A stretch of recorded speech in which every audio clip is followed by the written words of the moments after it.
भारत के इतिहास में ऐसी कई परंपराएं हैं जिन्हें जानकर आज भी हम सब हैरान रह जाते हैं। कुछ ऐसी प्रथाएं हैं जो आज भी भारतवर्ष में अपनाई जाती हैं, लेकिन इनमें से कुछ ऐसी भी रहस्यमय प्रथाएं हैं जिनके बारे में आप सब नहीं जानते होंगे। आज से कुछ साल पहले दक्षिण भारत के प्रख्यात लेखक हुए थे जिनका नाम था पेरुमल मुरुगन, और उन्होंने एक उपन्यास लिखा जो बेहद विवादों से घिर गया। उस उपन्यास का नाम था मधुरु भागन। हालांकि वे इस विवाद को लेकर काफी परेशान भी हो गए थे। जो लेखक थे पेरुमल मुरुगन, उन्हें काफी परेशान किया गया। लेकिन आखिर क्या था उस उपन्यास में जिसकी वजह से उन्हें इतना परेशान होना पड़ा? क्या लिख दिया था उन्होंने? इनका ये उपन्यास एक ऐसी प्रथा को दर्शाता था जिसकी वजह से विवाद उत्पन्न हुआ। इस उपन्यास में लेखक ने जिक्र किया था एक शहर का जिसका नाम था तिरुचेंगोडे, और इस शहर में बसा था एक मंदिर जिसका नाम इन्होंने दिया था अर्धनारीश्वर मंदिर। इस मंदिर में एक धार्मिक उत्सव मनाया जाता था जिसका संबंध नियोग से है, और इसी उपन्यास के कारण पेरुमल मुरुगन विवादों में फंसे हुए थे। इस उपन्यास में उन्होंने जो नायिका लिखी थी वो ये जानती थी कि उसका पति बच्चे पैदा नहीं कर सकता, इसलिए वो अपने पति की मर्जी के बगैर नियोग का सहारा लेती है ताकि वो अपनी संतान पैदा कर सके। और इस उपन्यास में इस नायिका को लेकर विवाद उत्पन्न हुआ कि कैसे कोई स्त्री बिना अपनी पति की मर्जी के नियोग का सहारा ले सकती है। इस प्रथा को लेकर कई लोगों ने अपनी अपनी राय दी। कुछ लोग इसे स्त्री की स्वतंत्रता के खिलाफ मान रहे थे, और वहीं कुछ लोग इस प्रथा को धर्म के विरुद्ध मान रहे थे। लेकिन हमारा ये वीडियो किसी के धर्म को ठेस पहुंचाना नहीं है, और ना ही हम किसी का दिल दुखाना चाहते हैं, बल्कि हम भारत की एक प्राचीन परंपरा से आप सबको अवगत कराना चाहते हैं जिसे नियोग प्रथा कहा जाता है।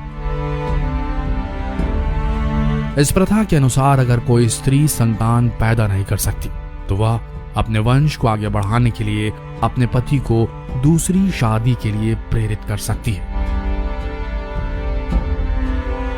या यूं कहें दूसरी शादी के लिए वह अनुमति दे सकती थी।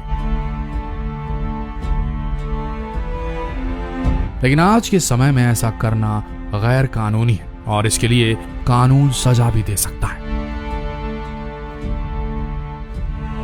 आज से कई साल पहले औरतों को सिर्फ भोग विलास की वस्तु माना जाता था, या संतान पैदा करने की मशीन। लेकिन वहीं इस प्रथा में अगर पुरुष नपुंसक होता और संतान पैदा करने में अक्षम होता तब उसकी पत्नी को दूसरी शादी करने की अनुमति नहीं थी। लेकिन वंश को आगे बढ़ाने के लिए और गर्भधारण करने के लिए दूसरे पुरुष के साथ शारीरिक संबंध बनाने की अनुमति जरूर थी, पर ऐसा सिर्फ और सिर्फ संतान की उत्पत्ति के लिए किया जाता था, और इसी को नियोग प्रथा कहा जाता था।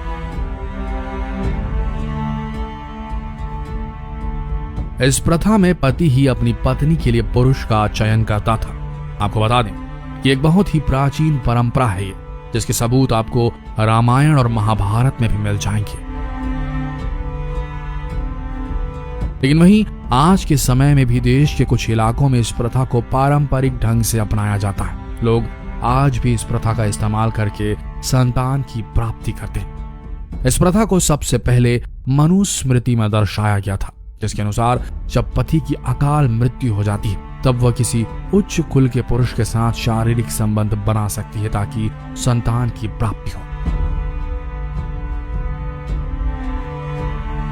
हालांकि इस प्रथा में पति की इच्छा सर्वमान्य होती थी। अगर पति चाहे तभी उसकी पत्नी दूसरे पुरुष के साथ संबंध बना सकती थी। वहीं अगर इस प्रथा को अपनाने के लिए सिर्फ स्त्री की इच्छा हो तो उसे स्वीकार नहीं किया जाता था।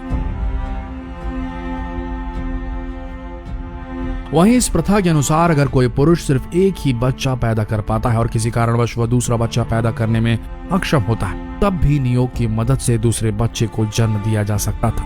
हालांकि इस प्रथा से जन्मे बच्चे नाजायज कहलाते थे, लेकिन फिर भी उन्हें जायज करार दिया जाता था, क्योंकि उस बच्चे पर उस पुरुष का कोई अधिकार नहीं होता जिसे उसने जन्म दिया है, बल्कि उस बच्चे का पूरा अधिकार उसकी मां का होता था। इस प्रथा में महिला और पुरुष को कई शर्तों का पालन करना पड़ा, जैसे कि यह प्रथा सिर्फ और सिर्फ संतान की उत्पत्ति के लिए की जाती है, ना कि यौन आनंद के लिए। इसलिए संतान पैदा होने के बाद वह दूसरा पुरुष उस महिला से कोई भी संबंध नहीं रखता है। इस प्रथा को शुरू करने से पहले महिला और पुरुष के पूरे शरीर में घी लगा दिया जाता था। ऐसा इसलिए किया जाता था ताकि इन दोनों में वासना उत्पन्न ना हो सके। पौराणिक कथाओं के अनुसार ऐसा कहा जाता है कि महाभारत के बिना नियोग की कल्पना करना नामुमकिन है। महाभारत में जब विचित्रवीर्य की अकाल मृत्यु हो जाती है, तब उसकी दोनों पत्नियां अंबिका और अंबाला नियोग का सहारा लेकर संतान को जन्म देती हैं। इस परंपरा को निभाने के लिए वेदव्यास की नियुक्ति की जाती है। कहा जाता है कि धृतराष्ट्र और पांडु का जन्म नियोग प्रथा से ही हुआ था। इस तरह पांडु भी संतान पैदा करने में अक्षम थे।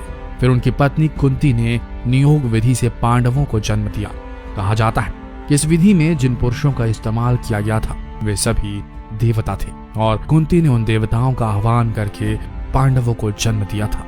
उसी तरह पांडु की एक और पत्नी थी मांद्री, और मांद्री ने भी नियोग का सहारा लेकर नकुल और सहदेव को जन्म दिया था। पौराणिक कथाओं के एक मशहूर लेखक हैं देवदत्त पटनायक। उनकी एक किताब है द प्रेग्नेंट किंग। उनकी इस किताब में सूर्यवंश के राजा युवनाथ की कहानी दर्शाई गई, जिसमें युवनाथ राजा की 3 पत्नियां थी, लेकिन उसके बाद भी उनकी एक भी संतान नहीं थी। तब नियोग प्रथा का सहारा लेने की बात उनके राज्य में उठने लगी थी। हालांकि नियोग से जुड़ी कई कहानियां इतिहास के पन्नों में दफन है, लेकिन पुरुषार्थ को चोट ना पहुंचे इसलिए उन कहानियों को कभी बाहर आने नहीं दिया गया। इतिहास में ऐसे कई राजा महाराजा हुए जिन्होंने इस प्रथा को अपनी संतान प्राप्ति के लिए मान लिया। भारत में जब कोई पुरुष संतान पैदा नहीं कर पाता है, तब ये उसके लिए बड़ी अपमान की बात होती थी। इसलिए नियोग में जिस पुरुष का चुनाव किया जाता था वह विश्वास पात्र होना चाहिए था, ताकि ये राज बाहर ना सके, क्योंकि अगर ये राज बाहर आया तो इससे बड़ी बदनामी होती थी। इसलिए नियोग प्रथा में पुरुष का चुनाव करते समय बड़ी सावधानी बरती जाती थी। ऐसा नहीं है कि यह प्रथा सिर्फ इतिहास के पन्नों में ही दफन है, बल्कि इस प्रथा को लेकर कई फिल्में, कई कहानियां और कई उपन्यास लिखे गए। इसी तरह अमिताभ बच्चन की एक फिल्म आई थी एकलव्य।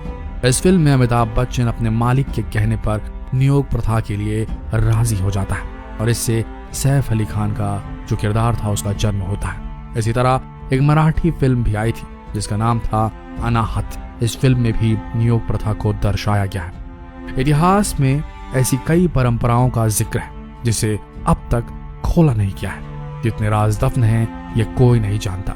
वक्त के पन्नों में वो प्रथाएं और उनके पीछे का जो रहस्य है वो कहीं दब सा गया है।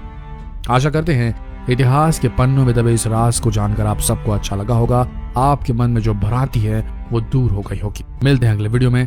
तब तक के लिए जितना हो सके इस वीडियो को शेयर करें और हमारे इस पेज शिव पुराण को अभी के अभी फॉलो करें अगर आपने नहीं किया, क्योंकि इस पेज पे और भी बहुत बेहतरीन हिंदी कंटेंट, हिंदी वीडियोस आने वाला है। तो मिलते हैं अगले वीडियो में। तब तक आप सबका इस वीडियो के अंत तक बने रहने के लिए धन्यवाद।